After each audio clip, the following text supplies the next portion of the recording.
What's up, y'all? Good morning. Man, I was getting ready to go on a ride, but I wanted to record this real quick and talk about a few things, right? The Team Jumbo Visma drama. And I say drama because that is exactly what it is, right? People, I'm personally tired of people saying they shouldn't just let Sepp Kuss win. I completely disagree with that, bro. The reason why I feel that way about it is because cycling is a team sport. If cycling isn't a team sport, then let me know. Maybe I've just been missing something, right? But if you look at the rankings right now in the La Volta, 1, 2, and 3 is Team Jumbo Visma, bro. When someone says they shouldn't let him win, someone from an opposing team, I 100% agree with. But your team, you're talking about your team, bro. This guy has been putting in work for Team Jumbo Visma. I think the fourth place person, he is nowhere near them as far as time. He's not catching up. What is the issue with Kuss winning, bro? Why wouldn't you let him win, right? It kind of reminds me of that the Talladega Night joint. It would be really awesome if, like, you could slingshot me in for a win. Yeah, but okay, but if you won, how am I gonna win? Yeah. That's what I kind of feel like the conversation was going like. But I think they're doing him wrong. They should let him win this thing on tour. He's been crushing it. He is an active member of the team. It ain't like he ain't put in no work. Let the guy win. Y'all all on the same team. Do you know how hard it is to win a cycling event without a team? Without a team, you a bad man. You out there crushing.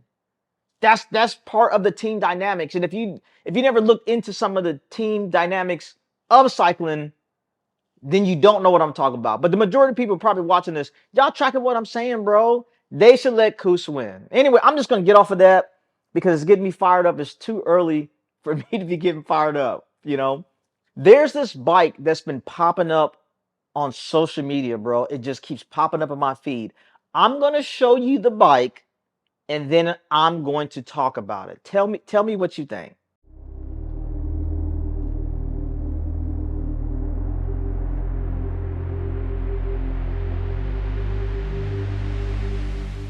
I build all my bikes. I like uniqueness. I like stuff that's different. I'm not feeling it.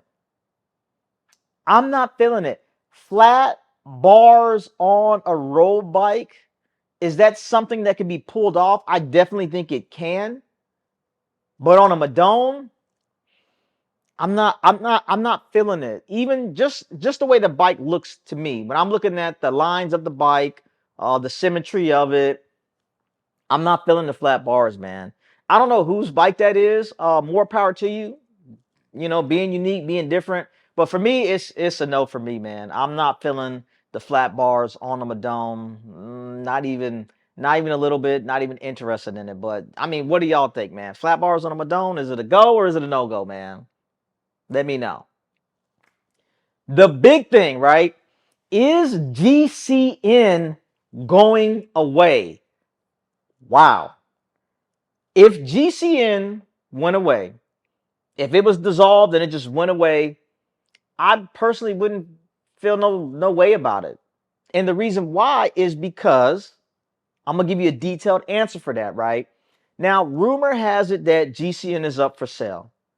If they are up for sale, something may not be going well. That's why they sell. Or business is so good and they just got a great offer. But I kind of think it's the other end of the spectrum, right? I'm thinking that there isn't enough budget to support and maintain their operations. That's what I'm thinking. I'm like, how much money are they generating from everything they own in order to keep making content or keep having a production or keep running a company? And my stance on this is from a YouTube videographer, content creator perspective. And I'm going to give you some more detail on that, right? When it comes to making content, putting out stuff, bro, you don't make no money doing this, right? And I'm gonna give you some factual numbers, right? Right now, I have, let's say, I'm waiting for this thing low. I have 1,609 subscribers, right? In the last 28 days, and this is usually what I do every 30 days about, right? I have 52,000 views, right? 50K views, and I have 888 watch hours. So about 900 watch hours. So every month I'm doing about 50,000 views and about 900 watch hours, and estimated revenue $29. And I'm telling you, that's not accurate. Usually what I'm making from YouTube is about $25 a month, right?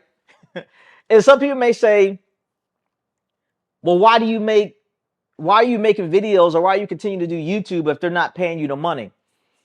I don't make content to get paid. That was never my purpose. That was never my intent, and that doesn't sway my decision on making things. You know, videography for me, and content creation, it's a hobby. It was just something I was just into. I was into it. I liked it. It started picking up. I started getting a little bit better at it. So I just kept making content. I genuinely enjoy making videos. If I didn't, then I wouldn't do it. But YouTube does not pay the bills, right? And when you get into making content, depending on how deep you get into it, and I'm gonna just talk about for me specifically, right? I shoot with a DSLR. The camera I'm using right now is a Canon 90D. That camera cost about, I'd say you could probably get them about $1,000, right? And like I said, I'm currently shooting with that, right? This right here is a Canon 90D. And you may be saying, if you're shooting with it, then what's this? I have two, right? I have two Canon 90Ds. So right there, that's about $2,000 worth of just camera equipment. And that's just basic camera. That's not no extra batteries. That's not external monitors. That's not mics. That's not lenses. Just cameras, right? Like I said, I make about $25 a month, right? So if you go 2,000 divided by 25, that's 80. Just from making money from YouTube, it'll take me 80 months to pay off just the camera, right? And then it gets even deeper than that. When you start getting into like videography or photography, understanding different dynamics that make quality content, right? So one thing that's important is lighting. A lot of people don't know about lighting because, they're not shooting videos, right? For example, I got a couple lights, and I'm gonna show you what this looks like so you can kind of understand some of the production value, right? I'm gonna cut this light off. That's my main light. That's what it looks like without my main light on, right? Now, I have another light that lights up some stuff in the background. I'm gonna turn that off as soon as it connects. That light is off, right? Then I got another little light that's right here that's lighting up some stuff. I'm gonna cut that off. So listen, this is what it looks like right now with me making a video, bro. And that's not including all the rest of the stuff, the lamps with different colors. I got another RGB light over there. And I'm going to turn some of these lights on so you can kind of see what I'm talking about, right? I'm going to turn on my little light first. And it's going to light up some of the stuff that's on my table. Kind of give that a little perspective, right? I'm going to turn on my big light over here. And that lights up some of the stuff in the back. And then I'm going to turn on my main light so you can see what I look like, right? As soon as this thing connects, boom. This is what lighting does, right? And like I said, my stance on the GCN thing is from a content creator perspective. This is a lot of equipment for a little one-man shop, right? And I'm just a little 1,600 subscriber, small little monetized channel. And I do not make enough money to support this. GCN, hell, they're called the GCN network. They're an entire network, bro. For them to have people that's editing things, doing audio, man, doing the video, probably kind of tailoring the script. They probably got money for travel, the staff. I'm willing to bet that GCN is not making no money, bro. I don't think they are. That's probably one of the reasons why it's for sale. So for them having to sell the business because of that, or that may be one of the big reasons, I don't feel any type of way about that because that's business, bro. That's business. For the average cyclist, the people that are new to cycling, I think they really get a lot from GCN. When I first started cycling, I used to watch the GCN a lot. I really don't watch GCN too much now. And then all the stuff from like the race highlights and stuff, they be having like the NBC highlights. I usually watch that, man. And then when it comes to finding out more specific things about like bikes and things that I'm trying to do, you know, because I'm a pretty decent home mechanic. You know, I've been building all my bikes. I've built some of my buddy bikes and all that. I mean, there's just so much YouTube on. There's so much stuff on YouTube, bro. You got so many options. And to be honest, there are channels that have a much smaller following and a smaller budget that, in my opinion, they do a lot of that stuff better. A guy that y'all probably know, GC Performance, bro. I really enjoy his channel. When I want to see like a bike review or someone talking about componentry, wheel sets, new thing that's out, I'm going to GC Performance, bro. I resonate with how he puts out content. And from what I gather from watching his channel, his personality is like, it's kind of quirky, kind of funny, but he seems like a genuine, solid dude. I'm pretty sure if I walked into his bike shop, dude, I could probably talk to him for hours about bikes, wheel sets, building stuff. Because, like I said, I just resonate with his personality. The people on GCN, I wouldn't hang out with them. You know what I'm saying? And I'm not dissing nobody on there. I'm just saying I don't resonate with the personalities like that, like I do with some of the other folks that are on YouTube, you know, or one of my good guys, man, Patrick Lino. I talk about him all the time. Dude, if you want to build a brand new bike or you want a budget bike, Chinese bike, Patrick Lano's the guy, man. He puts out great content. I like his personality. I've talked to him a bunch of times. He's just somebody I resonate with. And those are small groups, right? So for this big company, GCN, the GCN network, putting out all this content, I don't think they have enough support. I don't know if they're generating enough revenue that's supporting their production. That's probably why they're up for sale, and they're probably going to go away. The people that feel a certain type of way about it, I don't know, man. I'm kind of biased to that because I'm like, if GCN went away and it's hurting your feelings for whatever reason, what are you doing to support GCN? Are you purchasing their app? Are you subscribed to their channel? Are you donating any funds? I mean, just anything to keep the channel alive. And like I said, my stance on this is from a content creator, a YouTuber that's consistently and constantly putting out content, right? For example, when we talk about support, I have 1,600 subscribers. If every one of my subscribers, right? Well, you know what? Before I jump on that, right? I got 1,600 subscribers, right? Of all the content that I put out, basing on the analytical data, 95% of the people who watch my channel are not subscribed. That's crazy, right? Now, for the people who are subscribed, there's 1,600 subscribers. Let's say every month, each one of my subscribers donated $1, right? That'd be $1,600. And you might be saying like, man, that's a lot of money. It's not really a lot of money when you're making content, right? But if I had a $1,600 monthly budget, dude, I could make some great content. I could have more equipment to test. I can have different things to try out.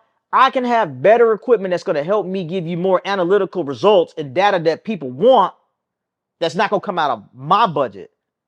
You know what I'm saying? Because like the stuff I make now, dude, if I went through all the production costs of making content, it's up there. But like I said, I've been doing that because it's my hobby. This is what I like. This is what I enjoy. And hopefully other people like it too.